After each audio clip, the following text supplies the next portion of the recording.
Time to do the job. Time to do the job! Behold the jobber of jobbers. Danimal Jobber.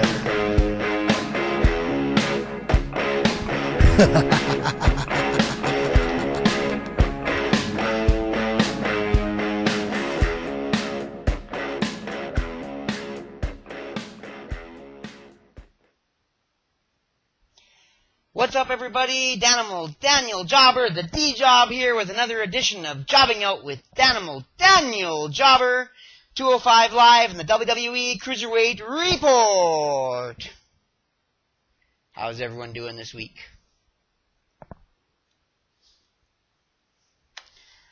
Wow. Quite the week. Sorry for the late start with the shows this week, or the coverage. It's been an interesting week. I've been contemplating bringing my show to the Edmonton Sports Podcast Network. And, well, in the works, getting some things ready for that, so it kind of put my other priorities on hold a little bit there. I do apologize. But anyways, we're finally here with this week's Jobbing Out episode number 8. Now, in the world of wrestling, I'm kind of upset this week to hear that Brock Lesnar isn't going to be defending the Universal Championship until early July. That means that he'll be going 3 months without a title defense after winning the title at WrestleMania. Wow, only Brock Lesnar can get away with this, man.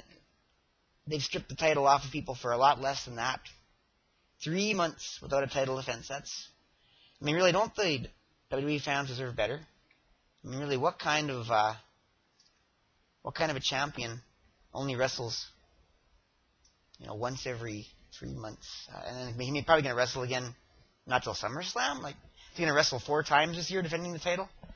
Get that title off him, man. If that's all he's going to do, he should have taken a challenge right at WrestleMania and dropped the title right there and had a champion that's actually worthy to carry the title, not someone who's going to wrestle once in a blue moon. I mean, just wasting the Universal Championship, wasting Raw's #1 title, bringing down the Raw brand.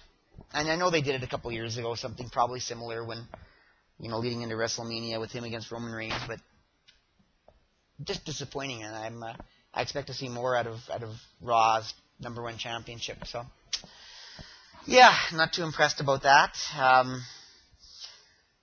don't know. Of course, Sunday we have the pay-per-view Payback featuring the Cruiserweight Championship match between Neville and Austin Aries. So that should be exciting.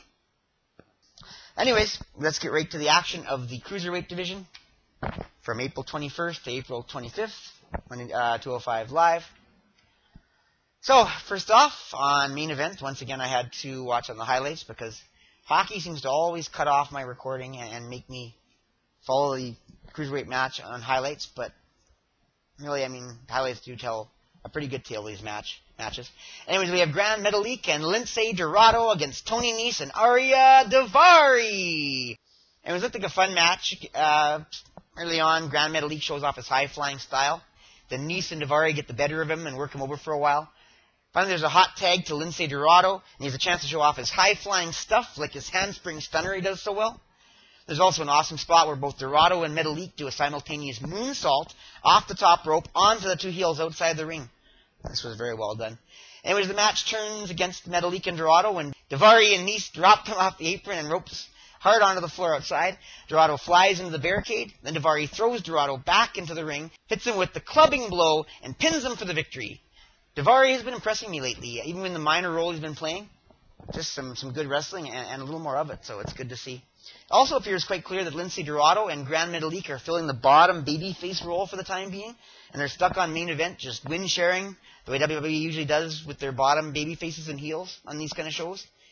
I got a preview for next week even, that Dorado and Metalik are on the main event again, and this time they win.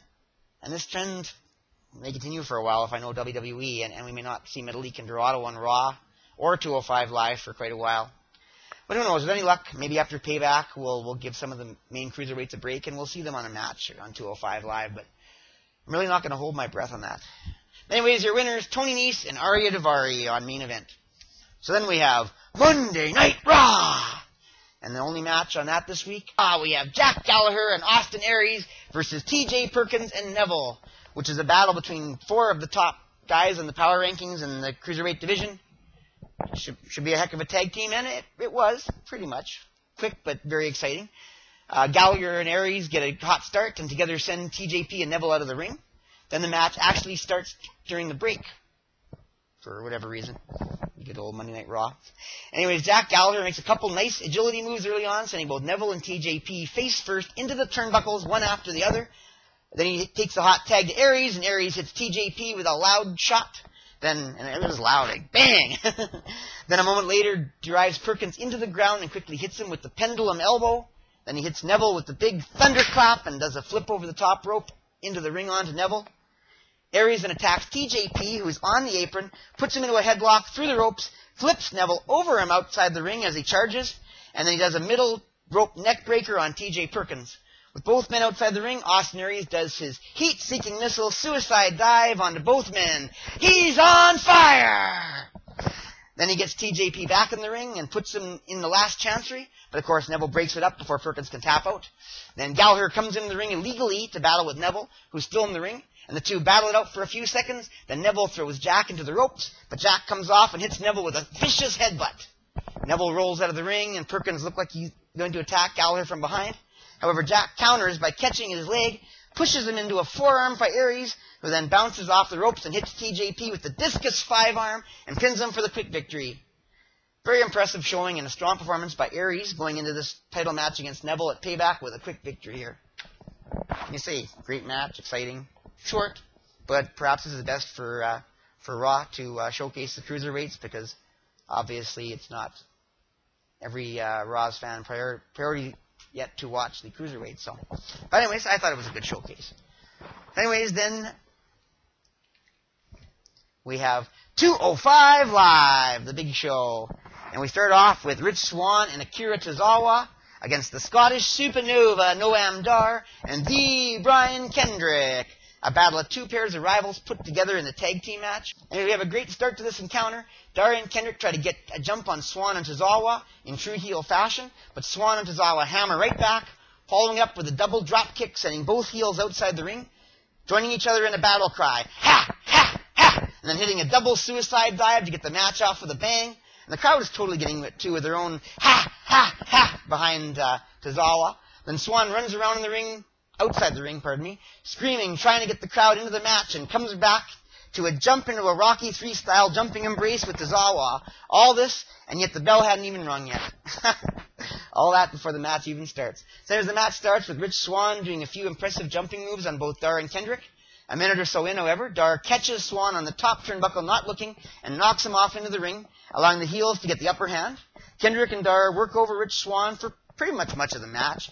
Swann finally gets a hot tag, though, and in comes Akira Tozawa, and boy, does he come in hot, man. Tozawa basically takes over the match, getting the crowd into it with his intense, high-energy moves and his ha, ha, ha battle cry. The crowd gets into it, and this guy's the perfect guy to kick off 205 Live and get the crowd, and you know I never get excited. Never! Anyways, the match ends when Kendrick manages to grab Tozawa from behind, pinning him against the ropes. And Dar charges at him, but Akira ducks out of the way, and Dar knocks Kendrick off the apron, hard onto the floor. Tozawa then hits Noam Dar with the Shining Wizard, which is like a running enziguri-type knee strike to a grounded opponent, and pins him for the win.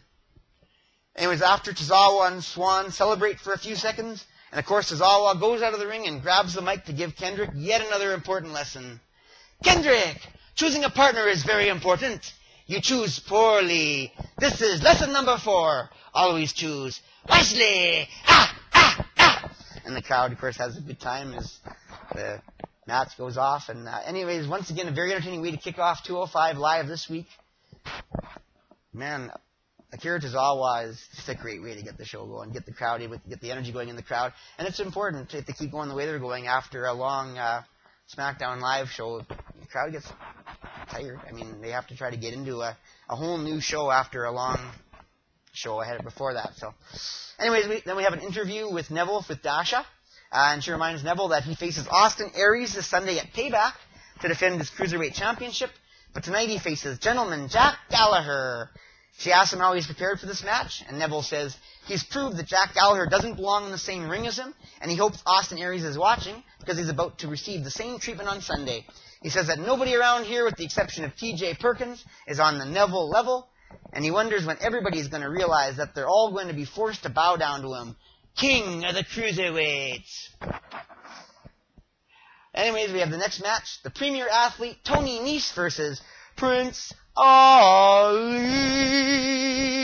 Mustafa Ali. And as soon as both men are in the ring, there comes Drew Gulak declaring this is a no-fly zone with his "I'm not lying, no high flying, I'm not lying, no high flying," as he tries to get the fans to chat with him.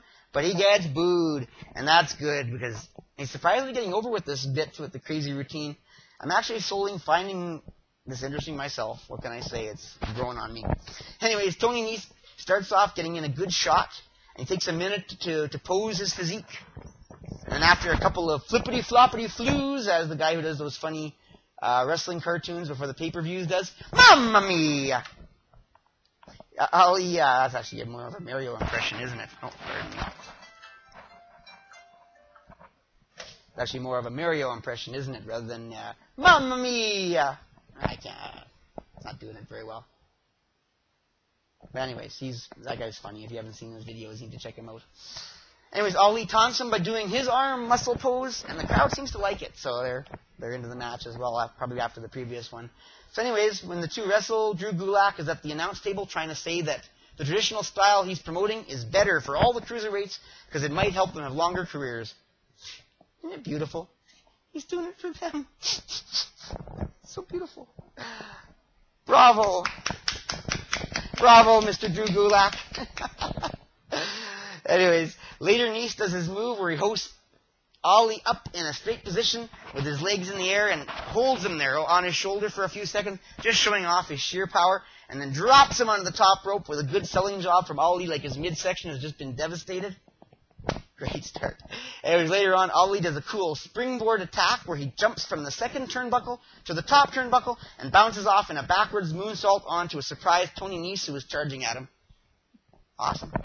Then after sending Nese out of the ring with his neck breaker where he rolls in from the outside of the ropes, Ali goes outside the apron, runs along the apron and to the outside corner, and does a somersault over the top turnbuckle onto Nese again. Very impressive offensive assault from Ali. Anyways, Ali then sends Nese back into the ring and hits a hurricane DDT, setting Nese up in the corner. He climbs up to the top rope for his inverted 450 splash, but Drew Gulak pulls Tony Nese out of the ring and out of the way, and the referee thinks for a second, and calls for the bell to outside interference, and here is your winner by disqualification, Tony Nese! What? So even though Drew Gulak interferes and prevents Ali from winning, he makes Tony Nese the winner because he physically interfered with him. Wow. Funny, and a good way to slap his Cruiserweight crusade in the face of Ali once again anyways, so whatever. It was interesting, and said the key advances the Cruiserweight crusade storyline. What the heck.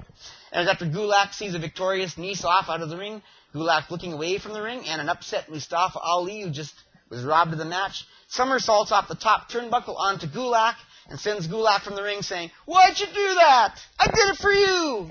Leaving the ring. I don't know, I'm interested in seeing where this Cruiserweight crusade goes from. I mean, I don't know, if it brings anything for Drew Gulak into the Cruiserweights, I'm all for it. And Drew Gulak seems to be selling it pretty well, and he's committed to it, so staying the course. Anyways, after that, all you see is a silent backstage segment of Austin Aries talking strategy to gentleman Jack Gallagher for his upcoming main event match against Neville. And then Aries walks off getting ready to eat another banana, yet another banana, while Gallagher does arm curls with his umbrella as they go to the break. Then, this is the main event of the evening. Champion Neville versus Gentleman Jack Gallagher in a non-title match. Anyways, early on, once again, Jack Gallagher does his corner handstand, and Neville runs quickly into the two boots, tilted down to meet him. I think they're going to have to change it up a little bit, because surely these guys know how this works by now. Anyways, then in disgust, Neville grabs Gallagher's umbrella and throws it clear down the ramp to the entrance, and then Gallagher retaliates with a quick suicide dive on Neville, getting the match off to an exciting start. It was after a vicious drop kick from the top turnbuckle, Neville starts to work over Gallagher. The ref and the crowd start getting on his case, but Neville just starts to taunt the crowd in true heel fashion, And Neville actually does a great job of getting the crowd worked up and into the match. And they're booing him and cheering for Gallagher. Just great heel work really showing why he's the top heel in the Cruiserweight division. You actually hear the crowd cheering for Gallagher, which just hasn't happened a lot lately. When he gets Neville into a false finish anyways, using one of his well-executed agility pin combinations, which I mentioned on previous shows, he does that very well. And follows up with a few awesome drop kicks, because, man, Gentleman Jack Gallagher's drop kicks are just freaking awesome. And it was a few seconds later, Jack's unable to get the pin on the champ, but he then... Neville, of course, taunts Gallagher, and once again, Jack hits a third drop kick, and then follows up with one of his sick headbutts, and it falls groggy onto Neville for a near pinfall, almost gets the 3 count. But as per usual, Gallagher doesn't win. Anyways, Gallagher does a really good job, though, of selling the pain of his own headbutt. So he, obviously, the way a headbutt should be, it has to hurt both people. Anyways, despite the crowd being behind Gallagher, a few moments later, Neville hits a skull-crushing boot on Jack's head, which is resting on the second corner turnbuckle, and assaults him with several kicks to the head in the corner, throws Gallagher onto the mat, puts him into the rings of Saturn, and the good gentleman quickly taps out. So the show ends with Neville gloating with his victory as he leaves the ring, right? No. Neville runs back towards Gallagher and attacks him some more. But then out comes Austin Aries with a series of attacks, puts Neville into his last chancery on the ramp, and the show actually ends with Austin Aries standing in the ring on the corner turnbuckle, staring down at Neville, who's crawling on his back towards the exit, staring back with cold hatred in his eyes. One final attempt to bring tension and drama to the Cruiserweight Championship match between these two men at Payback this Sunday. Quick match, pretty good main event, better than last week anyway. It's not a bad match. It's better than last week's match, anyways, the main event on 205 Live. Had some really great spots in it as I was reporting a few of them. Of course, the crowd is much more into it. But I think this is mostly due to the awesome heel work of Neville. I'm not sure I've seen enough from Austin Aries to think he deserves to dethrone Neville this weekend as the champion. Thinking that Neville should retain the Cruiserweight title yet again. He, I don't know, he just seems to still have his heel momentum going. He's carrying matches with his heel performance. And yes, Austin Aries does occasionally get the better of him, but I don't know. Some people say Austin Aries is the only guy they cheer for in the Cruiserweight division, but I'm not seeing it. I'm seeing more crowd interest in guys like Akira Tozawa. So, anyways, that's it for another week of Cruiserweight action. Next week, of course, I'll be including the coverage of the championship match between Neville and Austin Aries at Payback. This should be exciting. Will we have a new Cruiserweight champion? Stay tuned. Anyways, yes. I'm actually thinking about doing a live, and, of course, tape. Recorded preview, so if that happens, it'll be probably up not till tonight, so right before the pay-per-view you'll be able to watch it. But hey, everyone else does their previews early, so why not have something to get people hyped the day of the show? Anyways, this is the D-Job, Danimal, Daniel Jobber, self-proclaimed Duke of the Cruiserweights. Ready to sign off? You can follow me on Twitter at Daniel Jobber with the capital D, capital J. And, of course, on Instagram, I'm Danimal Daniel Jobber with all lowercase letters. I also have my power rankings and most of my top content up on my awesome website, DanimalDanielJobber.ca. That's DanimalDanielJobber.ca. Also strongly considering joining, as I was saying earlier, the Edmonton Sports Podcast Network. Sure to check them out on YouTube or on the cellular app Podbean. And let me know what you think. They have such awesome content featuring amazing work of Mike the Ref, entertaining duo podcast of Chris Parrish and Maniac, a couple of Alberta wrestlers that do a really good job. Whoa, those guys have chemistry. They're actually quite fun to watch. Actually, this is me enjoying, or here's an example of how funny these guys actually are.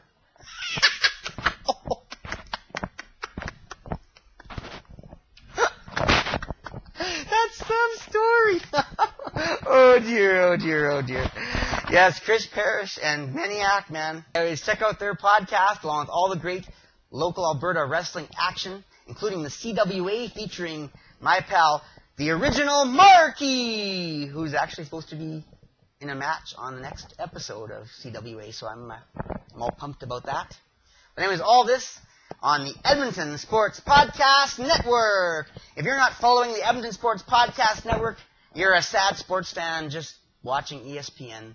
So follow the real ESPN, the Edmonton Sports Podcast Network, because the jobbers said so. Anyways, this is Danimal Daniel Jobber, the D-Job. Hope you guys have a wonderful weekend. Enjoy Payback. See if we have any new champions. See if there's a new Cruiserweight champion in the Austin Aries versus Neville match. Guys, have a wonderful weekend. Jobber out!